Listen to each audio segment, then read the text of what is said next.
Tout d'abord, bonjour Madeleine. Dans le cadre de mon cours en démarche d'intégration des sciences humaines, j'ai décidé de faire une recherche qui allait porter sur l'évolution de la participation électorale des cégepiens du Québec. Donc la question qui a découlé de ce sujet-là, c'est quelle est cette évolution de la participation électorale des cégepiens du Québec?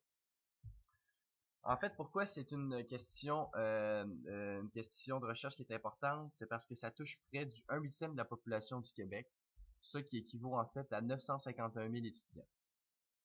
Il y a aussi le fait que le Québec, c'est une province qui a une population vieillissante. Ça veut dire que dans les prochaines années, ça va être très important d'avoir un taux de participation élevé de la part de la tranche des 18 à 34, 18 à 34 ans afin d'obtenir la meilleure des représentativités possibles lors des élections. Ensuite, c'est aussi important parce que en ce moment, il y a une grande diminution de la participation électorale de la tranche des 18 à 34 ans, soit en fait, c'était 70% de participation en 1960, puis ça a malheureusement passé à 30% de participation en 2004. Puis ça, c'est une donnée qui a été générée par le directeur général des élections. C'est aussi important parce que en fait, il manque de données concernant ce sujet. Lorsque j'ai débuté ma recherche, je me suis rendu compte qu'il n'y avait vraiment aucune donnée sur la participation électorale des cégepiens au Québec. Donc, à cause en fait de ce manque de données-là, il y a trois thèses qui ont été très importantes lors de la rédaction des rapports 1 puis du rapport 2. Donc, d'abord, il y a la thèse de Madame Geneviève Barry concernant les facteurs personnels en lien avec la participation électorale. Il y a aussi la thèse de Madame Anne Clark qui avait pour sujet les raisons rapportées du vote et de l'abstention.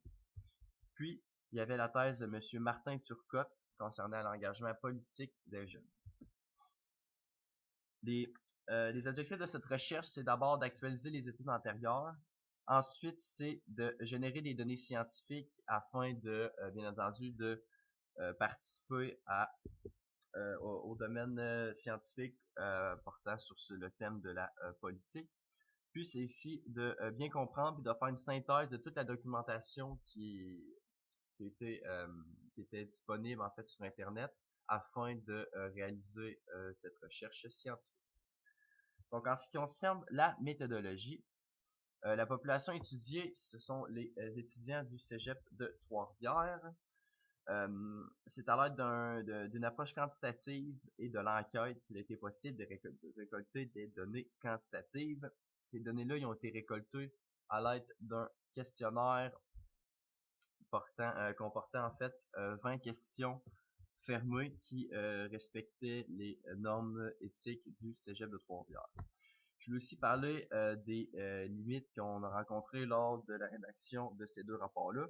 C'est sûr que d'abord, il y a la limite du temps et d'argent qui est imposé par le cours. En fait, on n'a aucun budget pour réaliser notre recherche, puis on a seulement, je crois que ça ferait 2 ou 3 mois pour réaliser l'entièreté de cette recherche scientifique.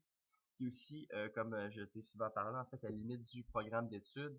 Donc, moi étant dans le programme de sciences humaines d'administration, en fait, j'ai pas eu de cours de politique ni de sociologie. Puis, malheureusement, lors de ma recherche, c'était deux de mes trois disciplines que j'avais à rédiger lors du cadre théorique, soit en fait j'avais l'histoire, la politique, la sociologie.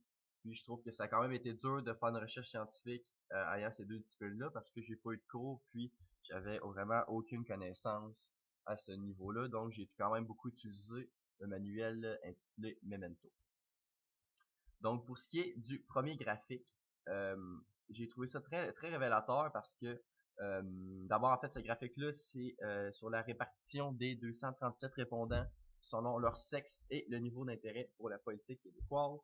Donc il y a vraiment un écart flagrant entre le niveau d'intérêt de la politique québécoise entre les hommes et les femmes. C'est-à-dire que du côté des hommes, c'est près de 47% du total des hommes qui ont répondu au questionnaire qui mentionne avoir assez d'intérêt, comparativement à 51% des femmes qui mentionnent avoir peu d'intérêt. Donc là, on peut voir que peut-être que les femmes portent moins attention ou ils ont moins d'intérêt en fait envers la politique québécoise que les hommes.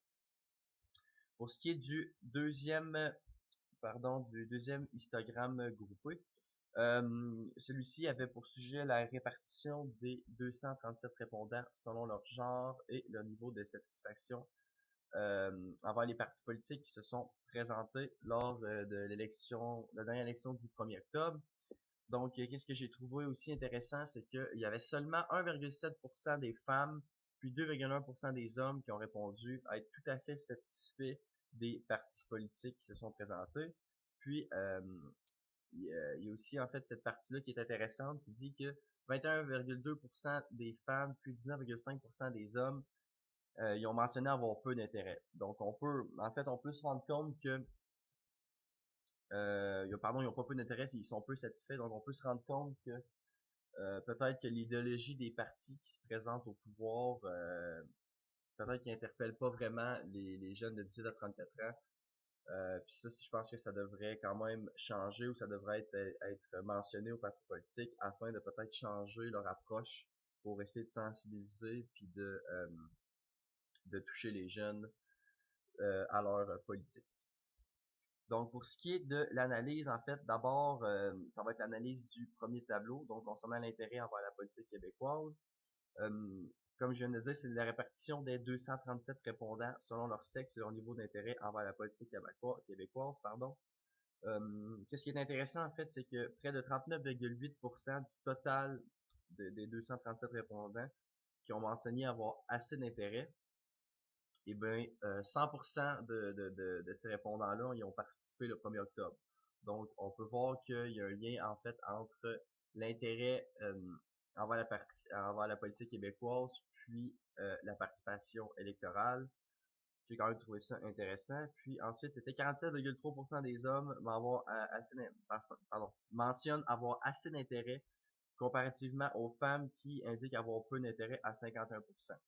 Ça, c'est peut-être, en fait, ça indique que malheureusement les femmes ils ont moins d'intérêt que les hommes, donc ça serait peut-être de trouver des solutions au niveau du marketing politique afin de davantage en fait sensibiliser les femmes. Ensuite, concernant le tableau sur la connaissance générale, ce tableau-là portait sur la répartition des 237 répondants selon leur sexe et leur niveau de connaissance générale envers la politique québécoise. Celui-ci a révélé un aspect, je trouve, qui était quand même inquiétant. C'est que 47,9% du total des répondants mentionnent avoir très peu de connaissances générales. Ça, en fait, je pense que c'est causé par le fait que dans les écoles du Québec, en fait, très rarement on retrouve des périodes qui sont dédiées en fait à l'apprentissage de la politique québécoise. Donc, je pense que si nous aurions plus de cours de politique en fait dès un jeune âge, je pense que ça augmenterait en fait le niveau de connaissance générale de la politique, puis ça inciterait les jeunes à aller voter parce qu'ils comprendraient en fait l'importance que peut avoir leur vote. Ensuite, concernant l'histogramme sur la répartition des 237 répondants selon leur genre et leur satisfaction envers les partis politiques qui se sont présentés le 1er octobre.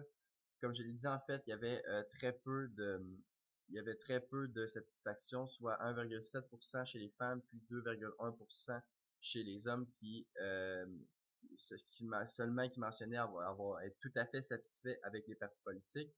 Puis la majorité des répondants, soit 21,2% chez les femmes, puis 19,5% chez les hommes, ont mentionné avoir peu d'intérêt. Donc là, on peut voir vraiment que la tendance se maintient au niveau d'un intérêt chez les jeunes par rapport aux partis politiques qui se présentent. Ça indique peut-être que ils ne se sentent pas vraiment interpellés par l'idéologie des partis qui se présentent aux élections. Donc finalement, en fait, euh, ça a été vraiment le tableau, je pense, qui était le plus révélateur.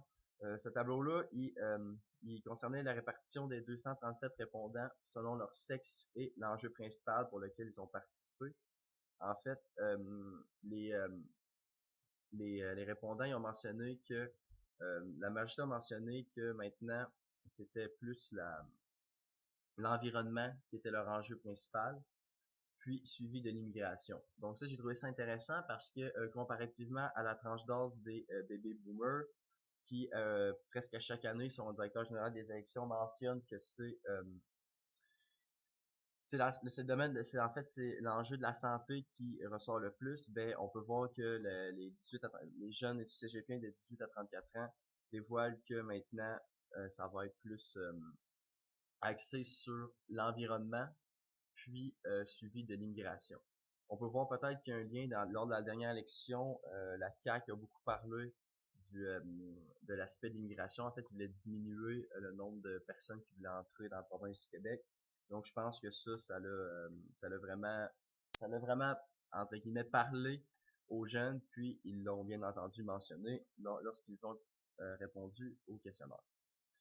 Donc en conclusion, malheureusement, je ne pourrai pas répondre à ma question de recherche avec les données que j'ai eues parce que mes indicateurs n'étaient pas adéquats dans le questionnaire. Mais par contre, j'ai quand même été en mesure d'actualiser des données, en fait, surtout d'en générer, en fait, puis de contribuer aux futures recherches scientifiques parce que c'est quand même des données qui a aucun précédent, donc ça va être tout nouveau. Puis aussi, en fait, finalement, qu'est-ce que j'ai compris, c'est que le gros problème pour en ce qui concerne la participation électorale des cégepiens, c'est qu'il y a vraiment un manque flagrant de connaissances générales. Donc, si on accorderait plus d'importance dans les écoles aux cours de politique, puis on en inclurait dans la grille horaire des cégepiens, ou même avant ça des plus jeunes étudiants, je pense qu'on serait en mesure d'augmenter la participation électorale parce que les étudiants ils prendraient conscience de l'importance de leur vote pour une société telle que le Québec. Donc finalement, pour ce qui est des références, j'ai mis les trois références qui sont les plus importantes avec celles que j'indique dans l'étude de la question juste ici. Puis aussi, en terminant, je voulais te remercier, Madeleine, de nous avoir accordé en fait beaucoup de ton temps pour tout ce qui est questions de dernière minute ou seulement à titre informatif. Puis je voulais te souhaiter aussi un joyeux temps des fêtes, puis profite de ton voyage je crois que c'est au Burkina Faso. Je pense que ça va être intéressant de voir comment en fait comment la géographie voyons, comment ton domaine va être applicable là-bas avec le travail que tu vas faire. Donc, je te remercie, puis passe une excellente fin d'année. Salut.